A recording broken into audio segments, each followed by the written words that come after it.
así. O sea, había que actuar ya, ¿no? Una vez que los descubrieron, Sí. ya no podían echarse para atrás. España intentó recuperar el control del territorio mexicano en varias ocasiones. Habían dicho que era el amante de Allende, porque Allende también era joven y Allende también era bastante guapo, por lo que decían. Pero bueno, hay cosas que pues todavía se tienen que debatir por ahí, siento, ¿no?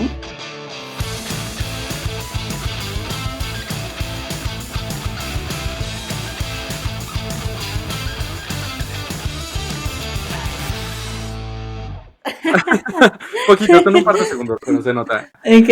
¿Cómo estás, Mariana? ¡Qué emoción!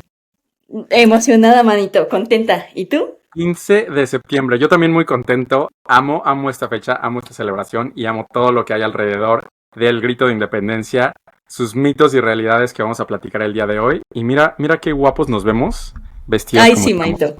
Qué orgullo. A ver tu moñito y Todo yo te enseño el mío. mexicano. Sí, exacto. Todos mexas. No puedo usar los audífonos, obviamente, porque me queda un poco apretado, pero ve qué precioso sombrero encontré aquí en una Ay, tiendita. sí. Caminando así de regreso del trabajo, que está justo en la misma calle en la que, bueno, no en la misma calle en la que vivo, pero es solo una sola avenida. Y en una tiendita así random, que vi que tenían una bandera afuera, una bandera chiquita, entré y encontré un buen de cosas, para decorar la casa. Entonces, estoy emocionado, estoy feliz. Ya empezó ahora sí la celebración y bueno, hoy vamos a hablar de cosas muy importantes. Muy importantes. Sí. Oye, por cierto que siento, no quiero generalizar, ¿verdad? Pero siento que se nos ha olvidado un poquito el por qué se celebra, ¿no? Ya lo hemos usado más para reunirnos, comer pozole, tomar mucho tequila, cervezas, pero vaya, hay que honrar también, ¿no? Lo que pasó, recordar el por qué es esta celebración. Exacto, y de dónde venimos y a dónde vamos y por qué es importante esta lucha. Y quiero empezar Sí. diciendo, no quiero que este podcast se trate para nada de Estados Unidos y de la horrible situación que estamos viviendo aquí, pero sí quiero mencionar algo que me parece muy importante. Hace un par de días hicieron legal que te puedan detener en la calle por 3 razones, básicamente. Y que te pueda detener ICE, que son los que se encargan de deportar a los inmigrantes. Documentados o indocumentados, no importa. Ya no les importa nada de eso. Pero ICE es el que se encarga de hacer eso en Estados Unidos. Y estas 3 razones por las que te pueden detener ahora es uno, por cómo te ves. O sea, pueden ver tus rasgos físicos y decir, esta persona no es blanca, entonces vamos a detenerla para ver si tiene papeles. Número 2, por hablar español. Y número 3, por tener trabajos de inmigrantes. Entonces, son razones totalmente ridículas. Sí. Y por eso es importante también esta conversación y recordar las luchas de las que venimos y celebrar otra vez esa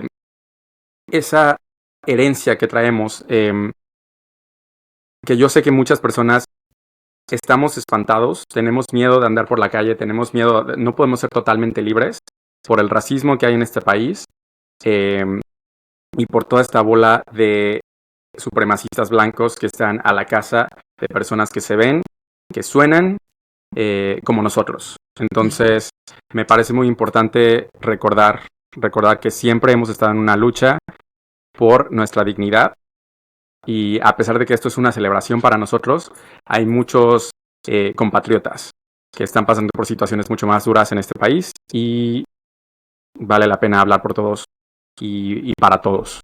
Sí, mano.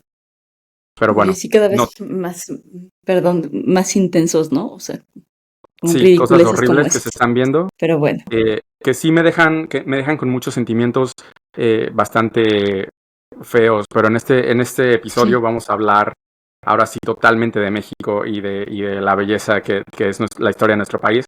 Y también, como decíamos, de todos esos mitos y cosas que nos dijeron en la escuela que tal vez no eran tan ciertas, o que a lo mejor nosotros pensamos y asumimos que fueron de alguna manera y en realidad pasaron totalmente distinta. Oye, eso está interesante, porque sí, claro, está la historia, ¿no? Hay libros, pero bueno, hay cosas que pues todavía se tienen que debatir por ahí, siento, ¿no? Hay algunos temas. Sí, exactamente. Y hay cosas que nos dijeron que tal vez no pasaron exactamente así. Entonces, Pues vamos a darle. ¿Te estás tomando algo? Sí, mano. Salud. ¿Tú qué estás Salud. tomando? Ay, qué Algo rico. para celebrar. Me iba a tomar un shot de tequila, pero ya se acuerdan del episodio en el que tomé shots de tequila. Me puse muy mal rápido, entonces vamos a mantenerlo lindo el episodio de hoy. Sí, vamos a estar tranquilos. Vamos a dar como un poco de preámbulo a conocer las partes el contexto histórico que nos llevaron a la Noche del Sí. Grito. Y de ahí vamos a ver un poco de los mitos y de la simbología que hay alrededor de todo la lucha por la independencia del país.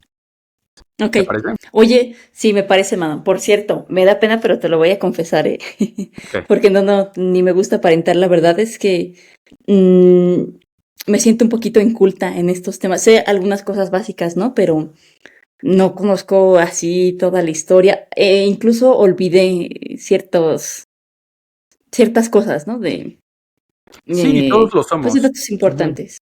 Entonces, bueno, como dices, vamos a dar contexto. Y empezamos, ¿te parece, por el grito de Dolores? Sí, bueno, quiero dar un poco de contexto antes de cómo llegamos al grito, Sí, ¿vale? sí, sí. Entonces, mira, ¿qué estaba pasando en el país? Exacto, y como dices, Mariana, o sea, la verdad, no todos conocemos la historia al 100%, y aunque vimos ¿en qué vimos la historia de México? ¿En qué grado exactamente? Porque es como nada más en 2 grados específicos, ¿no? Porque a veces ves historia de todo el No sé. mundo y no me acuerdo exactamente, pero no Ujú. cada año ves la historia de México. Y de todas formas, aunque la veas, pues obviamente no te acuerdas porque no es algo que estudias todo el tiempo.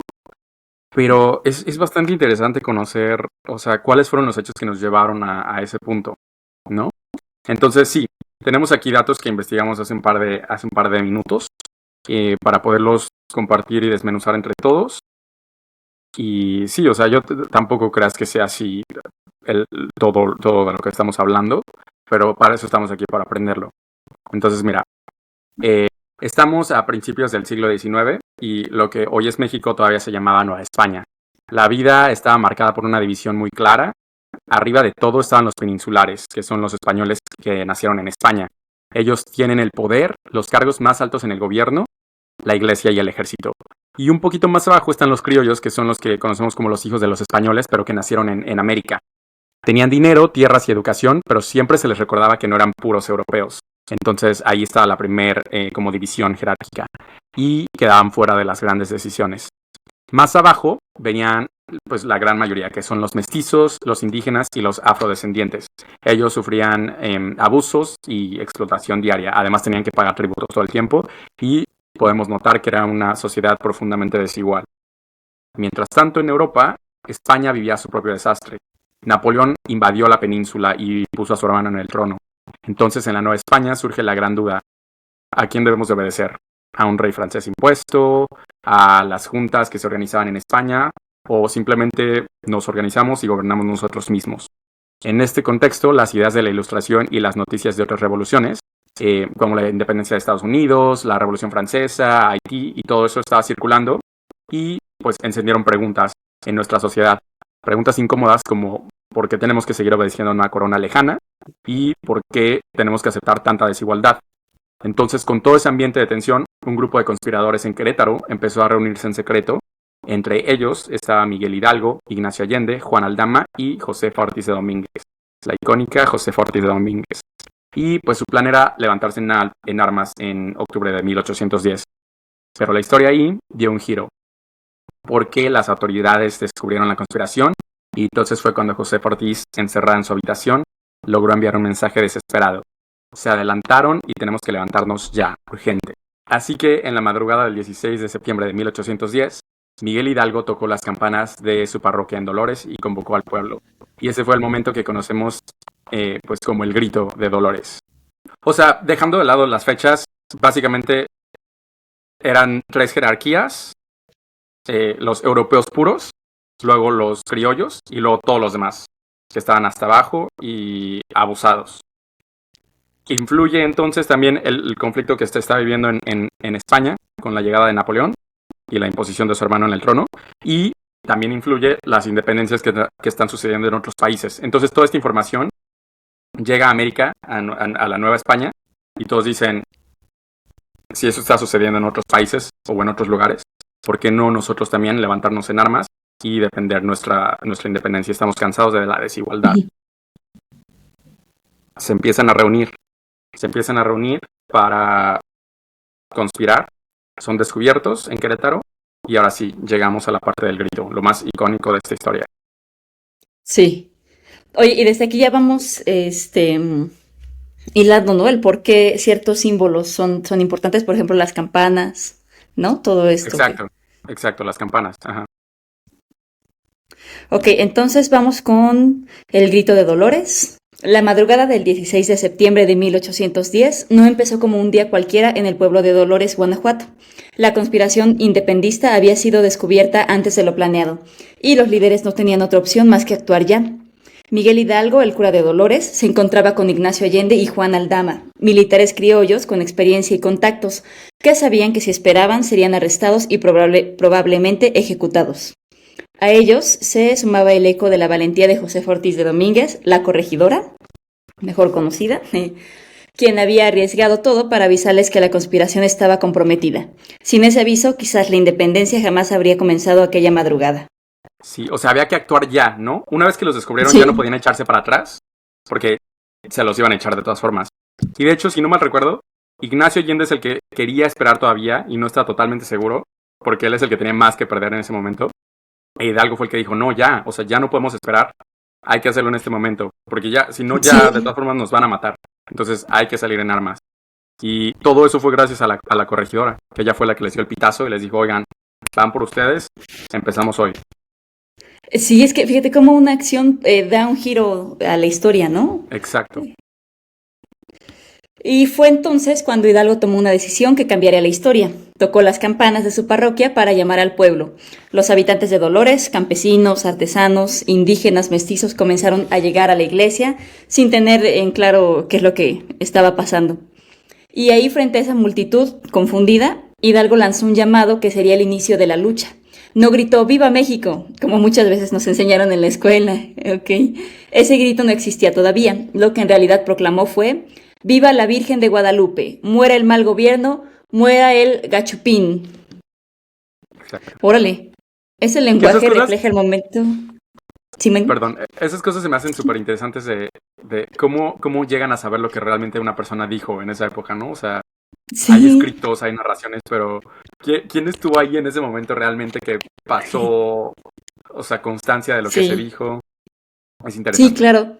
Siento que todo esto es un poquito parecido a la Biblia, ¿no? O sea, está escrita por humanos y todo, pero ¿quiénes estuvieron ahí escribiendo tal cual? Ajá, Y realmente como cotejando. conforme han pasado, ándale, y como pasan los años, pues también se va ahí distorsionando un poquillo, ¿no? Claro, 100%.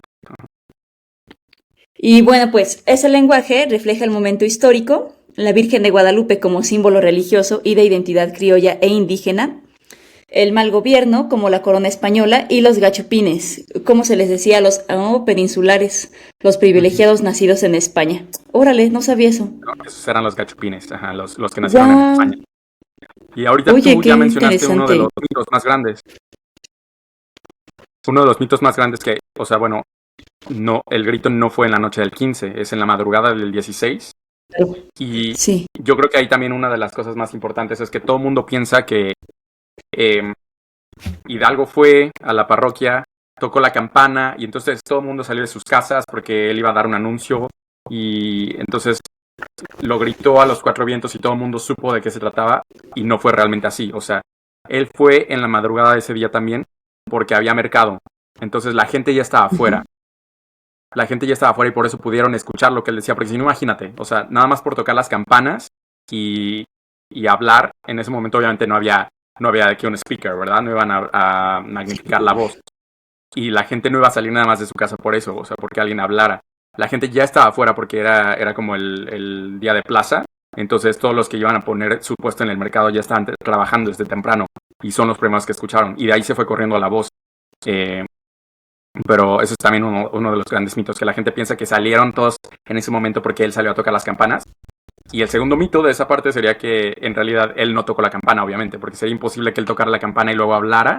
Mandó a alguien más a tocar la icónica campana y después, cuando la gente llamaron la atención, él pudo dar su mensaje. Pero qué interesante. Sí, qué interesante. Y bueno, aparte yo me imaginaba, a lo mejor solo soy yo, ¿no? La que me imaginaba, pero, o sea, que ellos también ya iban al grito listos, preparados, sabiendo qué onda más o menos, pero realmente iban confundidos. Claro. Como todo fue así al momento. Y fíjate que lo he visto en algunas papelerías que hacen las imágenes, ya sea impresas o de foamy, siempre Ujú. está Hidalgo tocando la campana, ¿no? Sí, claro. Qué Ajá. bueno, es como el símbolo que representa, pero, Exacto, es el símbolo. Es como parte del ajá, mito fundacional. O sea, ándale. por ejemplo, el escudo tan bonito que tenemos, que es el símbolo patrio, es también un mito fundacional, porque en realidad no. Nadie puede estar seguro que de verdad se encontraron un águila comiéndose una serpiente encima de un nopal. ¿Me explico? O sea, es parte de un Ujú, mito que nos da las bases para la fundación de nuestro país. Y es padre, yo claro. elijo creer que pasó, que lo vieron, pero en realidad nadie puede estar seguro. Pero es parte del mito de Sí, la sí, sí, fundación. claro. Digo, o sea, tiene un poco de lógica, no es que inventaran ahí puras tonterías, ¿no? Claro, está un nopal en nuestras tierras, un águila, Claro. digo, tiene sentido, pero sí no podemos asegurar del todo a través de quiénes se fue pasando esto, ¿no? Nadie puede saber con Este dato. certeza. Aparte, hay que considerar que también estas personas caminaron durante años para encontrar la tierra en la que se iban a fundar, de acuerdo a la Ujú. leyenda que era que se iban a encontrar esta escena del águila comiendo a la serpiente. Entonces, imagínate que después de años de caminar, de pronto un día dijeron, ya, sabes que ya estoy cansado, vamos a decir que la vimos y punto. Y entonces aquí fundamos la ciudad. ¿No? O sea, como que hay muchas cosas que pudieron haber pasado. Sí, sí, Pero sí, está claro. interesante conocer cada parte de la historia. Sí. E incluso Entonces, adentrarse también mucho más, ¿no? Al análisis de específicamente la bandera, los símbolos, todo eso. claro. Cada cosa tiene su historia. Y bueno, pues del grito de Dolores, pues el mensaje fue claro y directo para quienes lo escucharon. Había llegado la hora de levantarse contra la injusticia. Y lo que comenzó como un llamado improvisado en el pueblo, pronto se convirtió en un movimiento que encendería toda la Nueva España. Hidalgo, acompañado por Allende y Aldama, no solo convocaba una rebelión, estaba abriendo la puerta a la posibilidad de un México independiente. Exacto. Exacto, el inicio de todo. Y es la parte más emocionante. Ay, sí. Ahora sí. Em, Después del grito de Dolores, que es lo que Mariana nos acaba de relatar, el movimiento creció con rapidez inesperada. En cuestión de días, miles de campesinos, artesanos e indígenas se unieron a Hidalgo. El ejército insurgente pasó de ser un grupo reducido a convertirse en una multitud que arrasaba con todo a su paso. Las primeras victorias llegaron pronto, tomaron Celaya, Salamanca y Guanajuato, y una de las más recordadas fue la toma de la Alhóndiga de Granaditas, que también está llena de mitos, y fue ahí donde aparece la famosa figura del Pípila, que es un minero y según la tradición cargó una losa con la espalda para prender fuego a la puerta del edificio donde se refugiaban los españoles. Que también podemos discutir un poco más adelante el mito sobre el Pípila, pero bueno, ya llegaremos ahí. Y en esas primeras victorias estuvieron bastante descontroladas y con mucha violencia. Muchos de los seguidores de Hidalgo, cansados de siglos de abusos, aprovecharon para vengarse de los peninsulares y criollos ricos. O sea, es algo que vemos también hoy en día. Más que una lucha por la causa, es un poco también el coraje de la gente de desquitarse con la persona o las personas o los grupos de personas que los han marginado toda la vida. Y esto provocó miedo y poco a poco algunos sectores que al inicio simpatizaban con el movimiento y empezaron a alejarse. Que eso lo vemos y sigue pasando en nuestros días. Cuando hay una manifestación sobre algo importante, sobre un movimiento que de verdad queremos conocer o expresar, se empieza a tergiversar y termina siendo otra cosa a veces, y entonces hay gente que se aleja del movimiento porque ya no es lo que empezó siendo. Me sorprende mucho cómo todas estas cosas las seguimos viendo hoy en día y siguen pasando y es parte de nuestra historia y estamos viviendo momentos históricos en este momento. Sí. Eh, Después de lo que pasó en Guanajuato, los insurgentes avanzaron hacia Valladolid, que hoy es Morelia, y luego hacia la Ciudad de México. Tenían decenas de miles de hombres, pero en la batalla del Monte de las Cruces, aunque vencieron, Hidalgo no se atrevió a entrar a la capital. Y ese fue el momento decisivo. Así como tú decías, uno de los momentos clave, como la corregidora avisándoles que ya los habían descubierto, también fue un momento clave que Hidalgo haya decidido no entrar en la capital. Prefirió retirarse y esa retirada se convirtió en el principio del declive de su campaña. Es uno de esos momentos como de, ¿cómo se llama? Como turning point. Igual, pues sí, decisivo, un movimiento decisivo. La lucha no terminó ahí, evidentemente. El liderazgo de ahí pasó a José María Morelos, un sacerdote con visión militar y política que era mucho más clara en ese momento. Morelos organizó ejércitos disciplinados, conquistó gran parte del sur del país y convocó al Congreso de Chilpancingo en 1813. Fue ahí donde declaró la independencia formal y redactó Los Sentimientos de la Nación, un documento que pedía la abolición de la esclavitud, la igualdad para todos y que la soberanía residiera en el pueblo. Sin embargo, Morelos también fue derrotado y ejecutado en 1815. A partir de ahí, la lucha entró en una fase de resistencia más fragmentada. O sea, ven esto, empezó en 1811, ya vamos en 1815 y ya van dos figuras muertas, o sea, Hidalgo y Morelos. Ya vamos en 1815, hay que seguir la cronología. En lugar de grandes ejércitos, surgieron guerrillas que mantenían viva la causa en distintas regiones. Entre esos líderes destacó Vicente Guerrero, quien desde el sur resistió durante años con tenacidad y con el carisma que todos mencionan, manteniendo encendida la chispa de la independencia cuando parecía que ya todo se había perdido. O sea, incluso, es que esto está bastante interesante, incluso después de todo el inicio y los primeros años de guerras, de vencer algunas, de perder algunas otras, se estaba dando por perdido el movimiento. O sea, de verdad, hubo altos y bajos en toda. No fue una guerra o un movimiento totalmente lineal o que fuera en ascendencia. Hubo momentos en los que de verdad pensaban que ya lo habían perdido. Y es aquí donde se revela la complejidad de este movimiento. No fue una marcha gloriosa ni una línea recta hacia la libertad. Fue una guerra larga, llena de divisiones, errores, traiciones, cambios de rumbo y héroes profundamente humanos con virtudes y defectos como todos. Hidalgo fue un líder carismático, pero también bastante desordenado. Morelos fue un gran estratega que cayó antes de poder consolidar sus logros. Y Guerrero, un guerrillero incansable, sostuvo la resistencia contra todo pronóstico. La independencia de México no fue obra de un solo hombre ni de un solo grito. Fue una lucha colectiva marcada por luces, sombras y tardó más de una década de llegar a la consumación. Oye, sí, eso está cañón. Duró 11 años, ¿no? En total Sí, la guerra de el movimiento. independencia, Sí. el movimiento. Y fíjate, yo dentro de, pues ¿cómo se dice? ¿Cómo se dice, Marito? Mi falta de conocimiento, ¿no? Ignorancia. Ajá, dentro de mi ignorancia, pensé que había durado menos. O sea, no recordaba la verdad que duró más de 10 años. Uno asume que la guerra empezó y se consiguió la independencia y ya somos libres y somos un país y tenemos una bandera. Sí. No, Pero duró ¿cuántos años y años. Sí. Y líderes murieron y el mando del movimiento pasó a otro y pasó a otro y pasó a otro y así siguió. Y está cañón que muchos de esos líderes no llegaron a ver el movimiento concluido y finalizado y el país siendo libre. Sí. Qué interesante. Bastante. Oye, entonces, pues, pasamos a la consumación de la independencia. Como estábamos platicando hace ratito, después de más de una década de luchas, derrotas y resistencia, la independencia parecía un sueño lejano, pero en 1820 todo cambió por un giro inesperado. El protagonista de esta etapa fue Agustín de Iturbide, un militar criollo, realista, es decir, que durante años había combatido a los insurgentes. De hecho, Iturbide persiguió a Vicente Guerrero con la misión de acabar con lo poco que quedaba del movimiento. Pero la historia dio un vuelco. En España, la monarquía fue obligada a restaurar la Constitución de Cádiz, una carta liberal que limitaba los privilegios de la Iglesia y la nobleza. Ese cambio alarmó a muchos sectores conservadores de la Nueva España, incluidos los criollos poderosos y hasta algunos peninsulares. La idea de quedarse bajo un régimen liberal en España les parecía peligrosa. Fue entonces cuando Iturbide cambió de bando. En lugar de destruir a Guerrero, buscó pactar con él y juntos en 1821 proclamaron el Plan de Iguala.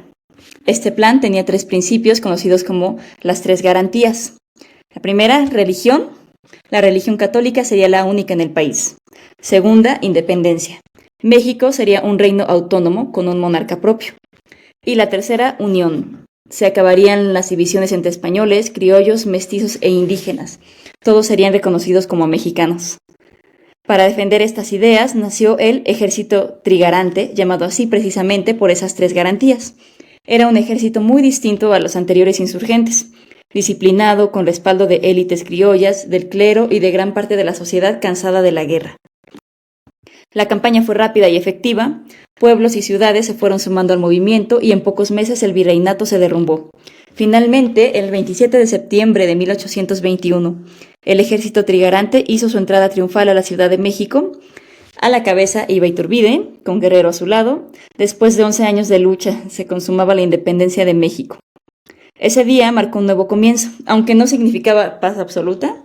Muy pronto surgirían nuevos conflictos, república o monarquía, Iturbide emperador o un gobierno representativo. Pero lo cierto es que la Nueva España había desaparecido y nació oficialmente el México independiente. Por fin llegamos a esta parte, por fin el México independiente. Que sí, como comentas, fue el inicio de muchos más problemas y de muchas más guerras internas, porque ahora sí había que decidir después de la guerra, lo que nos queda, lo poco que nos queda de los escombros, hay que levantar el país y aparte hay que decidir cómo queremos gobernarlo. Y esta parte es bastante interesante también porque Iturbide, que fue el primer gobernante del México independiente, un emperador, es básicamente ignorado en la historia a pesar de que él consumó la independencia. Pero como fue emperador, pasó a ser como villano en la historia. Entonces, ningún presidente jamás ha dicho viva Iturbide cuando hacen el grito. Ninguno pasa a ser... Iturbide pasa a ser un personaje ignorado a pesar de que él consumó la independencia. Pero es precisamente porque él entró a ser el siguiente... Bueno, el emperador, ahora sí, de México. Entonces, es fuerte también saber eso. Sí, es cierto. Y bueno, ¿te parece si antes de que entremos a la parte de los mitos, hacemos un pequeño corte, refiliamos nuestras copas y me voy a quitar esto porque ya me estoy muriendo de calor? Regresamos. Sí, bueno, va que va. Bueno, ahora sí, estamos de regreso. Sí, perdón. ¿Qué es eso? Un dino. Ya abrí un huevito. No superas los dinos. No, ya. Oye, bueno, encontré unas cosas súper interesantes de los mitos. Y hay cosas que ya fuimos comentando antes, pero hay cosas bastante interesantes. Mira, número 1. Oye, perdón. Ajá, dime. Pausa tantito. Yo me escucho, mano. No sé si eso vaya a salir en la grabación. Ay, sí, perdón. Se me olvidaron los audífonos, qué pendejo. Tienes toda la razón. Bueno, ahora sí, a ver. ¿Qué tenemos aquí? Ok, bueno, una de las que ya hablamos fue que en la madrugada del 16 de septiembre, Hidalgo tocó personalmente la campana de Dolores, que es el esquilón de San José, para llamar al pueblo a tomar armas. Pero evidentemente el cura no lo hizo, no había una cuerda tan larga como para que la tocara desde el atrio de la parroquia, así que el sacristán fue el que subió y echó las campanas, o bueno, las tocó. Otro mito. Se leyó que Miguel Hidalgo arengó a la gente a rebelarse gritando ¡viva la independencia, viva la libertad y viva la Virgen de Guadalupe! Que es un poco de lo que tú nos habías dicho antes. Pero en realidad, esa versión es falsa. Lo que se sabe que dijo fue viva la religión, viva Fernando VII y muera el mal gobierno.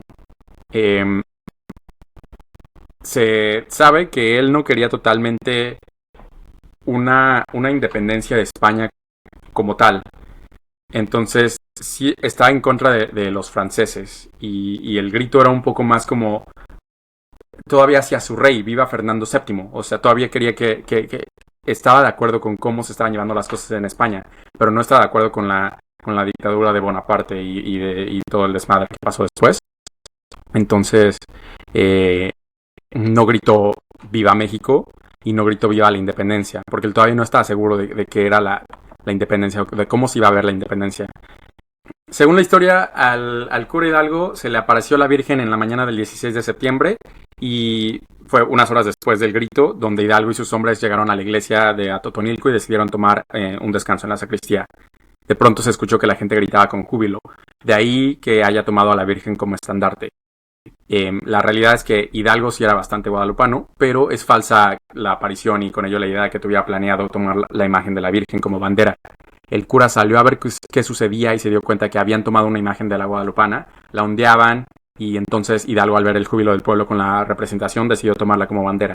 Porque eso también es importante mencionar. Bueno, el movimiento no empezó con la bandera que conocemos. Esta no era la bandera del ejército. Era el estandarte de la Virgen de Guadalupe, así es como salieron. Y eso sí lo recuerdo de las monografías, o sea, obviamente no era una bandera así con la que iba Hidalgo, era la de Guadalupe. Y también el otro ejército, porque Hidalgo usó la de Guadalupe, usó la Virgen de Guadalupe, pero el otro ejército estaba usando a la Virgen eh, de... Ay, es que no me acuerdo cómo se llama, pero es la que es rubia. ¿Sabes qué? ¿Quién será? Ahí sí alguien que me haga como un fact check, porque no estoy totalmente de acuerdo. Digo, no estoy totalmente seguro. A ver, escucha esto, Mariana, esto está súper interesante.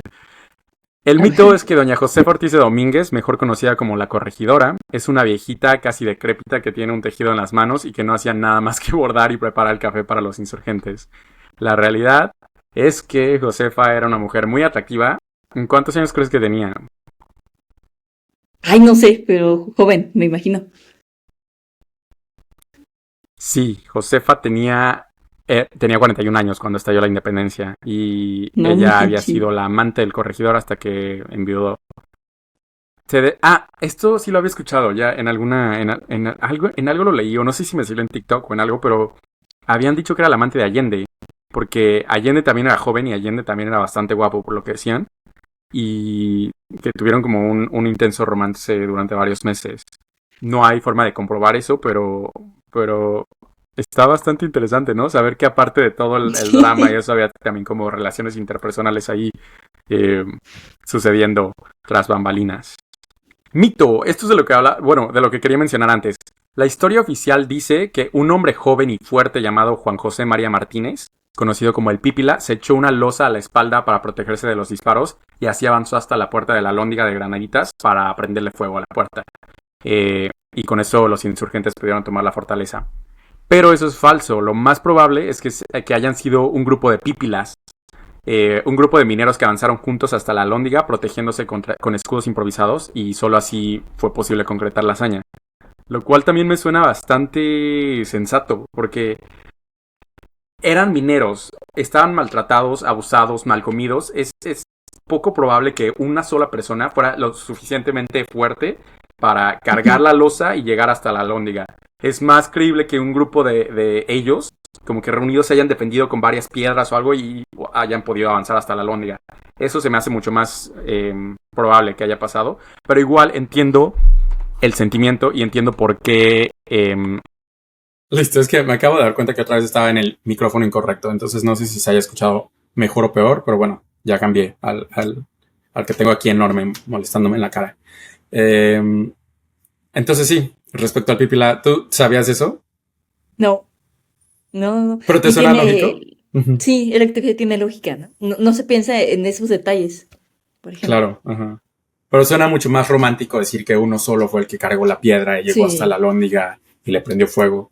sí, te Entiendo da de dónde más viene. poder, ¿no? Exacto, entiendo de dónde viene el mito. Siguiente. Siempre se ha creído que Hidalgo y Allende eran muy buenos amigos entre ellos y que eran como brothers, pero lo cierto es que tenían la diferencia, bueno, tenían diferencias irreconciliables y casi eran enemigos.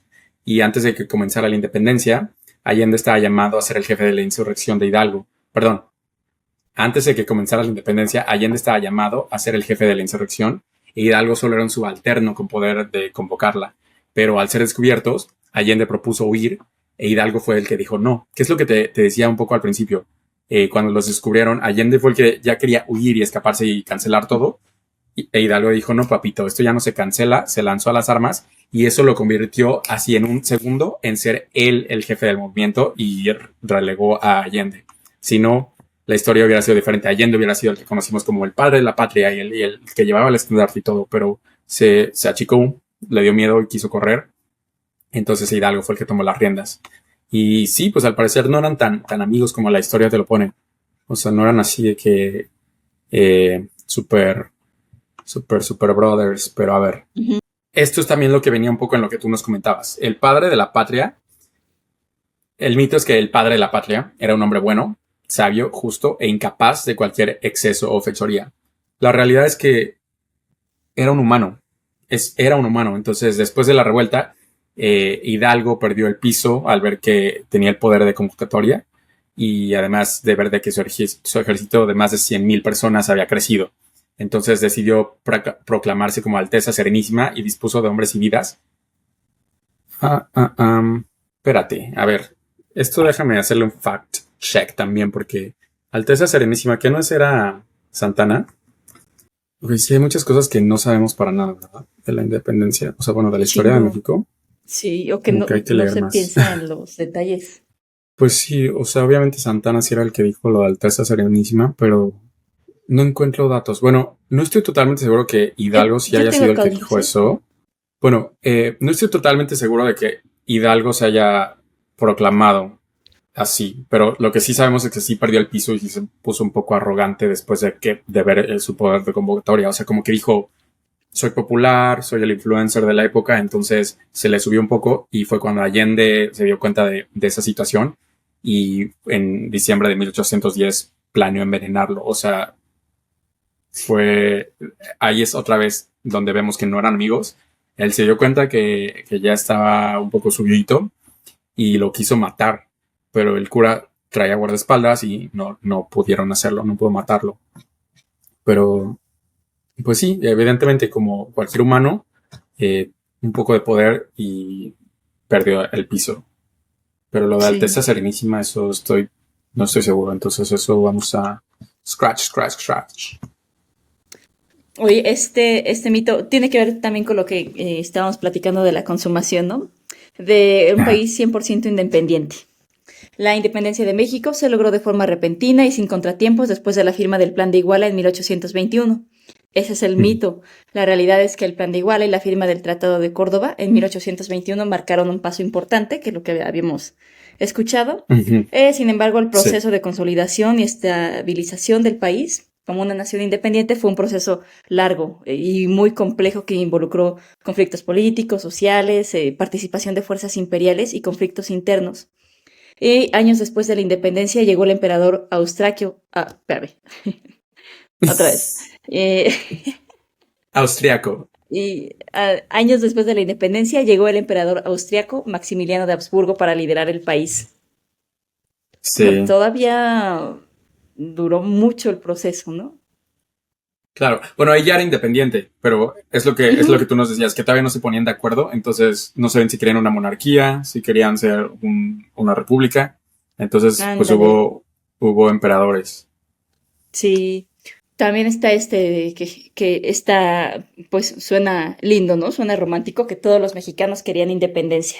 Pero la realidad es que sí hubo un creciente sentimiento independista en México. No toda la población respaldó la causa de la independencia, ya que algunas personas continuaron apoyando el régimen colonial español debido a diversas razones como los intereses económicos, lealtades personales o la creencia en la estabilidad bajo el dominio español. Claro, ¿qué es lo que vemos ahora también? O sea, que tú dices, es que no es posible que la gente vote por esto y no es posible que la gente quiera tener a esta persona gobernando al país. Y de todas formas, hay una gran cantidad de gente que vota en contra de sus propios intereses. O sea, lo vemos ahora, no me sorprende para nada que haya pasado entonces. Y que haya gente que quisiera todavía pertenecer por cualesquiera que sean los beneficios que les traía a la corona española. Entonces sí, 100% lo creo, lo sostengo y lo pago. este, a ver, la bandera. Tú nos decías de la bandera. Mira, aquí el mito dice, A ver. la historia nos cuenta que la bandera de México surgió gracias a que Iturbide la mandó confeccionar con franjas diagonales y cada franja con una estrella al centro, después de la independencia. La realidad es que esa bandera fue entregada hasta el 24 de febrero de 1821. Se llamó bandera trigarante porque defendía tres garantías, cuyos colores eran el verde, que significaba independencia, el blanco, que significaba religión, y el rojo, que significaba la unión. Yo creo que todos también hemos escuchado la otra versión de lo que significan los colores, que es una versión como más poética y un poco ridícula, que es el rojo es la sangre de los héroes, el verde es, no me acuerdo, creo que las plantas o de la naturaleza de México, y el blanco es, no me acuerdo, pero esa fue una versión modificada que no era realmente lo que significan los colores de la bandera. Los colores de la bandera son independencia, religión y unión. Ajá, ahorita también que estábamos viendo esos datos, ¿no? Ujú. Por ejemplo, de eso yo Ajá, no me acordaba, la verdad. sí, Ok, la religión y la independencia. La ujú, independencia de México fue un movimiento completamente secular sin influencia religiosa. Ese es el mito. Y la realidad es que, aunque la independencia tenía objetivos principalmente políticos y sociales, no se puede ignorar la influencia de la Iglesia Católica en la vida de la época. Algunos líderes independistas tenían conexiones religiosas y la Iglesia desempeñó un papel ambiguo, a veces apoyando y a veces oponiéndose al movimiento. claro, sí, sí, sí. España fuera del panorama. Ujú. El mito es que la independencia de México terminó completamente con el dominio español en el territorio mexicano. Y la realidad es que, a pesar de la independencia de México en 1821, España intentó recuperar el control del territorio mexicano en varias ocasiones. Esto llevó a los conflictos armados, tensiones diplomáticas, incluyendo la intervención española en 1829. A lo que O platicábamos, sea, o sea, el proceso siguió. y no se rendían, o sea, a huevo querían tener Sí, el control todavía. Sí, sí, sí. sí, es verdad. Para que se vea que los movimientos sociales también no es de que de la noche a la mañana, o sea, es un proceso de años, años, años. Y Sí. siguen habiendo problemas y en realidad nunca termina. Sí. ¿Cómo puedes tú traducir eso a los eventos que ves hoy en día, Mariana? Híjole, pues los temas frescos que tengo son con Trump, por ejemplo. Sí, sí. Y no lo sé, la verdad es que te voy a ser bien honesta, no me encanta la política y no me meto mucho en el tema, por eso me siento algo inculta en cuanto a política. Pero, o sea, sí creo que se, se sigue un patrón, ¿no? Se va alguien, pero detrás de esa persona está la anterior todavía dirigiendo, ¿no? Ujú. Entonces es como una marioneta y sigue el mismo procedimiento, solo cambia la cara de quien está Sí, haciendo los mandatos, ¿no? sí, y es que el problema Entonces, es el sistema, no la persona, como tú dices. sí, Es el sistema en general, cómo está construido, cómo beneficia a unos, cómo relega a sí. otros y quién es la cara que ahora está moviendo los hilos, pero sigue siendo el mismo Ujú. sistema que controla y distribuye la riqueza de manera irregular. Sí, Entonces, sí, sí, o sea, es cuestión de nomenclaturas, ¿no? O sea, te lo pintan como que ya están cambiando cosas, el nombre es alguien exacto, es más, pero propaganda. está pasando exactamente lo mismo, ¿no? Y en aumento. Y Sí. todo es propaganda. Y la verdad es que caemos por eso, porque ¿cómo encuentras las noticias? En redes sociales, en la tele, en tu canal de confianza, o sea, pero todo eso está manipulado, te están poniendo para que tú veas lo que quieren que veas y entonces contar la historia que ellos quieren que tú sepas y que tú repliques y controlar al final la narrativa, porque eso es lo que hacen, controlar la narrativa y en vez de decir la verdad y darle herramientas a la gente para que piense críticamente, te mantienen distraído y por la vereda que ellos quieren, que ellos crearon con su propaganda y sus noticias falsas. Y es lo que veo aquí también bastante. Me da Sí. mucho coraje, pero escucho en el radio esos spots horrendos, que yo no sé si los has escuchado porque también los he visto en YouTube, pero sale se me fue el nombre de la tipa esta que le dicen la Barbie de Ice, pero sale ella diciendo como, da unos datos, ¿no? Da cifras como en los últimos meses, el gobierno de Trump ha detenido a esta cantidad de ilegales, porque aparte ni siquiera dicen como indocumentados o inmigrantes, no, ilegales y violentos criminales. Y gracias al gobierno de Trump hemos logrado que todos estos violadores estén fuera del país. En los últimos meses, esto y esto y esto se han enviado a estos países. Agradezcámosle a Trump. Y si tú estás en este país ilegal, no te lo estoy mintiendo ni lo estoy exagerando. Así dice el video. Si tú estás en este país ilegal, te vamos a encontrar. Ten por seguro que te vamos a encontrar. Así que te recomiendo que te regreses tú solo a tu país. Autodepórtate. O sea, te lo juro que esos son los spots que están ahorita mismo en la tele y en el radio. Entonces, claro, imagínate una persona ignorante de un pueblo que nunca fue a la escuela ni nada y se levanta un día en la mañana y es blanco y es totalmente supremacista blanco, prende la tele, ve estos comerciales y dice, claro, todos los que vienen a este país son una bola de criminales. No me molesto por aprender nada más. Esto es lo que me están diciendo, yo lo creo y así actúo. Y salgo a la calle y veo a alguien que no se parece a mí, que habla diferente, es un criminal. Entonces no lo quiero aquí, que lo deporten. Y viva ICE. Sí, qué bueno. Eso pasa. Eso pasa. Y aún así, como tú comentabas, no toda la gente, por estúpido que parezca, no toda la gente está en contra de eso. Hay gente que lo apoya y hay gente que está a gusto, aunque no les beneficie. No sabes la cantidad de latinos en este país que aman y veneran a Trump. Sí, pues fíjate Aunque que él los odie.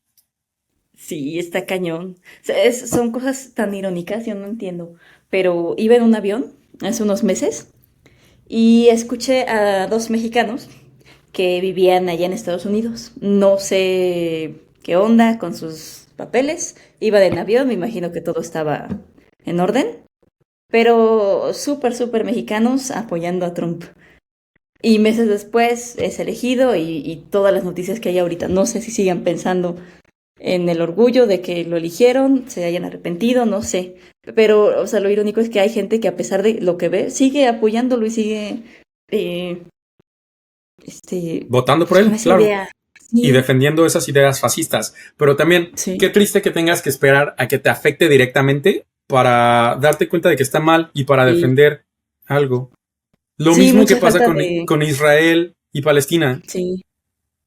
Pues Están es haciendo que un es... genocidio. Están ocupando Palestina, están desplazando a la gente y están matándolos descaradamente. Y el gobierno de Estados Unidos y de muchos otros países los está apoyando. Está metiendo dinero que pagan los taxpayers en este país para apoyar a Israel a cometer un genocidio totalmente. ¿Qué está haciendo la gente? ¿Qué estamos haciendo? O sea, en este momento de la vida que están pasando esas cosas, pregúntate tú, si estuvieras en la época en la que sucedió la independencia, ¿qué opinarías tú? ¿Qué estarías haciendo? ¿En dónde estarías parado? ¿En dónde estás parado ahora con respecto a estos conflictos que están pasando del otro lado del mundo, pero también aquí cerca con tu vecino de arriba, en el que nuestra comunidad está siendo el blanco del racismo y de cosas horrendas? No puedo creer que detengan a gente en la calle por el color de piel y por el hablar español o por sonar diferente o por lo que sea. No te den ningún tipo de proceso y seas automáticamente y directamente eh, deportado. E incluso a lugares que ni Sí. siquiera son del que tú viniste. O sea, ni siquiera te deportan a tu país. Te mandan a una cárcel en El Salvador que sabrá Dios lo que te hagan allá. ¿En qué mundo? O sea, es bastante deprimente, ¿no? Frustrante. Entre más Sí. sabes, entre más conoces, peor te la pasas. Oye, pero ¿sabes algo, mano? Eh, es mucho de humanos que no aprendemos las lecciones y podrán repetirse muchos eventos horribles y vamos a seguir sin aprender. Ujú. Ahorita, fíjate, de todo lo que estabas platicando, eh, traigo el tema, ¿no? Y el ejemplo, porque sigo viendo la serie de Los Elegidos, de Jesús y los discípulos. Ujú. O sea, desde ahí, un hombre que quería venir a cambiar nuestra existencia, a mejorar, lo matan, lo humillan, cuando resucita reconocen, ¿no? Pues todo lo que le había dicho, sin embargo, siguen sin aprender, como que su fe les dura unos minutos y luego buscan a los discípulos y los matan. Eh, no importa cuántos años, cuántos siglos pasen, no aprendemos las lecciones y No, no no aprendemos. desarrollamos empatía, o sea, solitos nos vamos a acabar por Sí, estupideces. así es. No se aprende la lección. Y después de años, Ujú. ya que todas esas personas se murieron y no hay nadie que pueda tomar responsabilidad y hacerse cargo de las cosas horrendas que hicieron, porque ya todos se murieron, ahora sí la gente pasa a recordarse en la historia como, ah, bueno, ellos eran los villanos y qué pena, pero si yo hubiera estado en ese momento, hubiera hecho las cosas diferente. No, estamos en Sí, este momento y sigues apoyando a otros que están haciendo exactamente lo mismo. Y en 1000 años, todo el mundo se va a lavar las manos y va a decir, ah, no, claro, estos estaban cometiendo un genocidio en Palestina, pero ya ninguno de ellos está vivo, ninguno de ellos está aquí para ser mantenido como accountable y tomar responsabilidad por lo que se hizo. No, ya en ese momento no va a valer la pena y todo el mundo va a decir, claro, Palestina siempre estuvo bien. Sí. Ay, qué coraje. Salud, Mariana. Ahora sí nos hace falta un tequila, mano. Ahora sí, porque ya estoy así a punto de aventarme por la ventana. Pero bueno, qué interesante este tema también. Me encanta aprender otra vez, revisitar las cosas en la historia que ya habíamos visto, que ya nos habían enseñado, pero que ves con otros ojos después de experiencias personales, después también de investigarlas por tu propia cuenta. No es lo mismo que estés en una clase en la que te lo tienes que aprender y te pregunten fechas que a lo mejor no te interesan y por eso no le tomaste la debida importancia en ese momento. Mejor entender de verdad de dónde vienen los conflictos y por qué llegaron hasta el momento al que llegaron y todas las consecuencias que tuvieron, ¿no? ¿No se te hace mucho más interesante aprender ahora esas cosas? Sí, con más realidades, ¿no? Sí, y ya con otros ojos también. Sí. Oye, me gusta mucho que, pues todo lo que leímos, porque como te comentaba al principio del video, yo no recordaba muchos datos y no solo recordé, aprendí otras cosas, ¿no? Sí, Está muy padre. sí. Como que la corregidora era sexy. Y Sí, Allende con eso me también. quedé. Allende era un sex symbol. Ajá. Sí, Y que Allende y Hidalgo no eran amigos. Eso también está cañón. Allende trató de sí, envenenarlo. Pues sí, sí, hay muchas sí, cosas sí. ahí En que eso todavía estamos falta, ahora. ¿no? Por rascar, pero Sí, sí, sí. Exactamente. Pero bueno, vienen más oportunidades para que revisitemos otra vez la historia. Me gustaría que hiciéramos uno así tal vez para la revolución. Hay que ver cómo funciona y vemos sí, qué otras cosas podemos aprender. ¿Te sí, late? no hay muchos temas ahí. Me late. Me gusta. Vale, qué placer hablar contigo. Despídenos. Igual, mano, pues ahora con mucho más orgullo y fuerza, ¿no? Celebrar y sobre todo recordar, conmemorar esta fecha. Y pues gracias, mano, por todos los datos que vimos hoy. Sí, gracias a ti. Por Ahora sí, seguir da el aprendiendo. grito a gusto. Diviértete, pásatela rico. Yo también aquí veré a dónde me voy a dar el grito. Ay, sí, mano. Pero No puede de que va a faltar el haber tequila, va a tequila, haber ¿eh? tequila. Exacto, Exacto. exactamente. Sí. Besos, Marina. Y viva México por siempre y a quien le pese. Viva México. Bye. La pelón. Esa cosa bella de mami. Mírala, mírala, mírala. Hola, Lol. mira. Pero Mira, están... mira ya, a tu prima. Mírala, mírala. Mírala, mírala. Hermoso. Va.